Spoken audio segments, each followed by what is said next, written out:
Every day, thousands of hackers try to steal your crypto. But Arculus uses air-gapped technology by forming a protective barrier that insulates you from hackers and secures your crypto. Order yours at getarculus.com. Fans, it's great to have you back with us as we get ready for Giants baseball. What a pleasure to bring Eric Sherman on the show. He wrote a book called Two Sides of Glory, and it is the 1986 Boston Red Sox in their own words. And it really is a very interesting book. Great interviews by Eric. Let me tell you a little bit about him. He's a baseball historian and the New York Times best-selling author of Kings of Queens, Life Beyond Baseball with the 86 Mets. He's the co-author of 5 other highly acclaimed baseball-themed books, including After the Miracle, The Lasting Brotherhood of the 69 Mets, and Mookie, Life, Baseball, and the 86 Mets, not Mookie Betts. So it's Eric Sherman, ERIKSHERMAN, baseball.com if you want to look it up. And Joe Castiglione, the play-by-play voice of the Red Sox, did the foreword for the book. Eric, welcome to the show. Nice to have you. Well, Marty, the pleasure is all mine, and the pleasure is all mine to be on the airwaves of the leading team in baseball right now, the San Francisco Giants. My goodness, what a wonderful story out in the Bay Area this year. Well, hopefully someone will write their book, as you did, of the 1986 Red Sox, and it didn't end the way you'd like to see it, but it's really an interesting story. And why this book on the 86 Red Sox? Because a team that ultimately lost in crushing fashion to the Mets in 86. Why now? Well, I thought the timing was right. I mean, this was a team that you could make a case had the very highest of highs in October baseball with what they did to the California Angels. Last strike, Game 5 of the best-of-7 series, they rally back. The home runs by Baylor and then Dave Henderson, then the Angels tie it. Then they come back and they win it in extra innings, and then they take the next 2 back in Boston. And then a week and a half later, they experience the lowest of lows, the exact reverse, where they're 1 strike away from ending the 68-year curse of the Bambino, and the Mets pull a stunning comeback, down 2 runs in Game 6. And then, of course, the Mets win Game 7 2 nights later after the Red Sox had taken a 3-0 lead. So I thought that this book, to capture how those extreme highs and lows affected not just their careers, but the 86 Red Sox lives, would be riveting. And I waited until now because I think Red Sox Nation needed to win a few championships in order, to fully appreciate a book like this. Well, they can look back on it now sort of fondly and sort of understand what went on when it was a sore spot for so many years.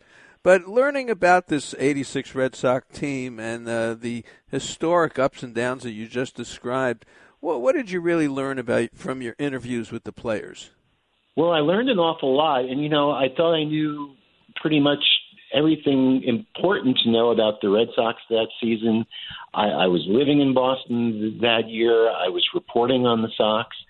And I've written 3 86 Mets-related books, an autobiography with Davey Johnson, one with Mookie Wilson, and then Kings of Queens, Life Beyond Baseball with the 86 Mets with their key and more intriguing players. So I thought I knew everything there was to know about 86 that was important. But actually, I picked up a few things. Marty Barrett revealed to me that there was a pickoff play on at second base when Ray Knight was on second base after the wild pitch had tied the game in Game 6. And they had Ray Knight picked off if Bob Stanley had wheeled around and thrown the ball to Barrett. Now, Mookie Wilson's ground ball would follow, go through Buckner's legs, and the winning run would score. Now, one other thing about that play, because Marty Barrett had the pickoff play on, he shifted towards second base, and that forced Bill Buckner, who was already hobbled terribly, to move closer to second to cover some of Marty's ground. And then, of course, as fate would have it, the slow roller up the first baseline, making it more difficult for Buckner to get in position to field the ball. So I learned that. That to me was major, but also the personal stories. Everything that Dwight Evans went through. He had two sons who were living with elephant man's disease. Bob Stanley was going through a number of things with the loss of family members, and then after the series, how some knucklehead came to his house and, knocked his kids' bikes over, and everything that they endured because of that World Series loss after a magnificent season, which really they were picked to do no better than 500, maybe a fourth-place finish. So it was a miraculous season, only to end horribly in those last couple of games. The story is Two Sides of Glory. It's about the 1986 Boston Red Sox in their own words. Eric Sherman is the author, ERIKSHERMAN. Well, what I like about it, and fans know that I enjoy reading books where you could pick up any part of the book and sort of get a flavor of what the book is about, and you can do that with your book because it's really broken up into the interviews of the different players who were involved. And intriguing to me, number one, Wade Boggs, just reading his story of his superstitions. And, of course, where you got to meet him now, he's a high school baseball coach, his love for Ted Williams, and also for chicken. So let's talk a little Wade Boggs. Well, Wade Boggs, in fact, he's the only Hall of Famer to have superstition on the plaque. And Marty, you've been around baseball for so long, and how superstitious most baseball players are. Well, Wade takes it to another level. He had chicken every single day of his playing career beginning in 1982 in the middle of the season. And of course, Boggs was, one of the preeminent hitters of his era, and he believed that having chicken every day really helped. And so, there's just so much to this. Other teams would catch wind of of where he would have chicken on the road, and radio stations would go to restaurants and buy all the uncooked chicken of his favorite restaurant in a particular city. He would be in a panic. He'd have to go someplace else to have his chicken. There were just so many examples. Then, he had superstitions with numbers.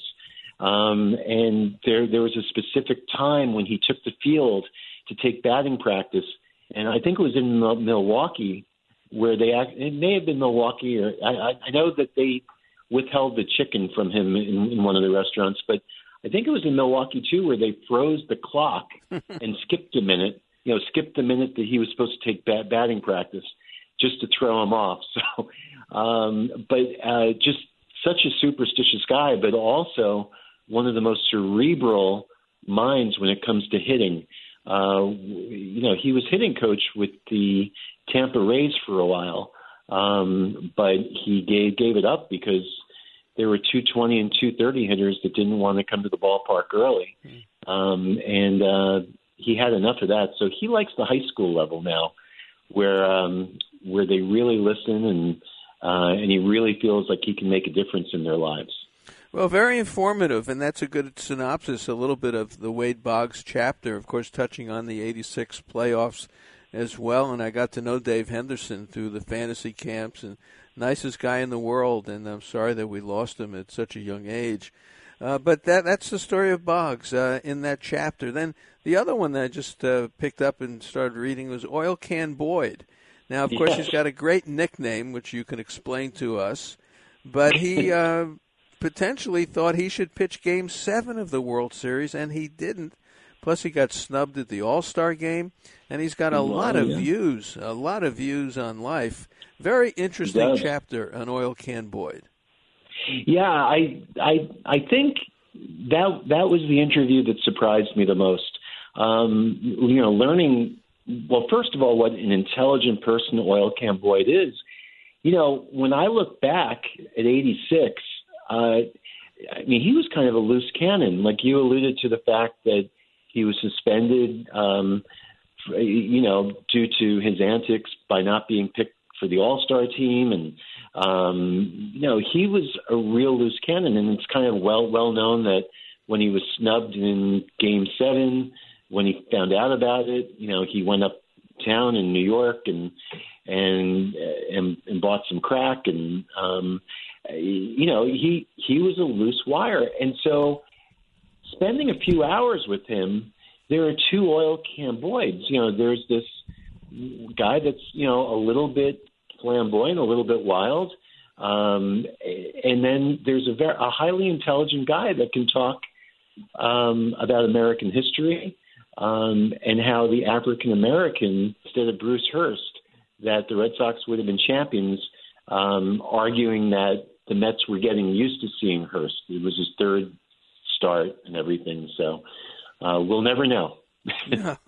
Well, Clemens was another one, of course, a major star of '86, and was taken out of the game, and then the game slipped away. But his 20 strikeout game, which I remember at the beginning of his career, he had a good anecdote about that.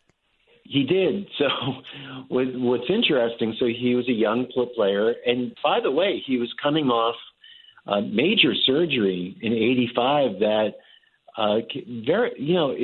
it could have ended his career. So he's coming back from that, and it's a late April game, and nobody's at the ballpark. I think they had something like 10,000 fans. It was one of these kind of like cold Boston April nights, and the Boston Celtics were playing a big playoff game. So not much of a crowd, but Starro Drive in Boston, anyone that's familiar with Starro Drive knows that there are times of the day where you're going to get stuck in traffic. And on this particular night, traffic was awful. So, Roger needs to get to the game. He's going to start, and he's stuck in this horrible traffic jam. And so he tells his wife, look, I've got to make a run for it. So he goes into the trunk, gets his bag, he's in his cowboy boots, and he starts to jog up Starro Drive. And a police officer catches wind of all this and recognizes him, and he said, look, I'll get you to the game. So he gets a police escort, gets to the ballpark, but McNamara, the manager, says, look, it's too late. We already have another pitcher warming up. Forget it. And Clemens begs and pleads him. And with Fisher, the pitching coach, who's like 56 years old, they're running out to the bullpen. He gets warmed up in the bullpen. He's got nothing.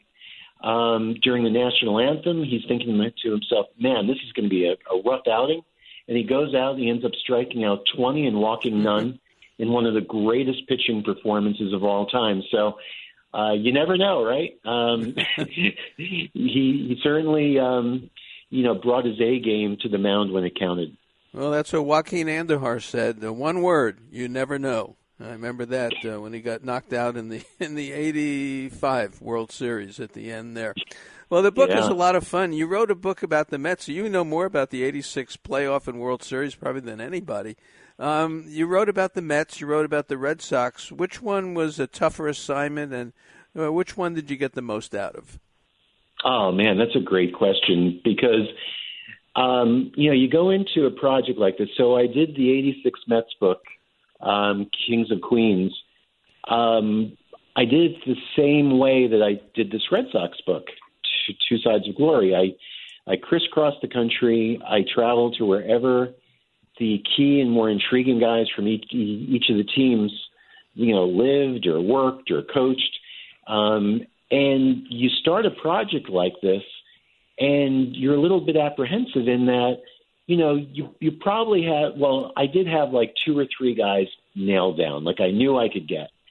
And then, you told the publisher, I'm going to get 13 or 14 or 15 guys.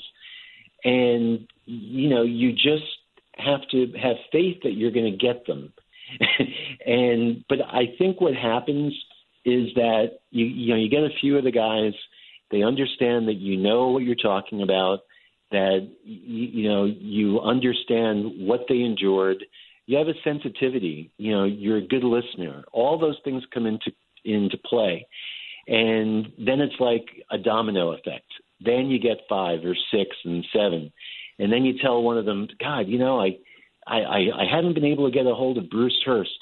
And one of the guys will say, oh, are you kidding? He'll talk to you. And, you get his phone number. And so the tougher assignment, I think, was probably the Red Sox, in that I had done a book with Mookie Wilson before I did Kings of Queens.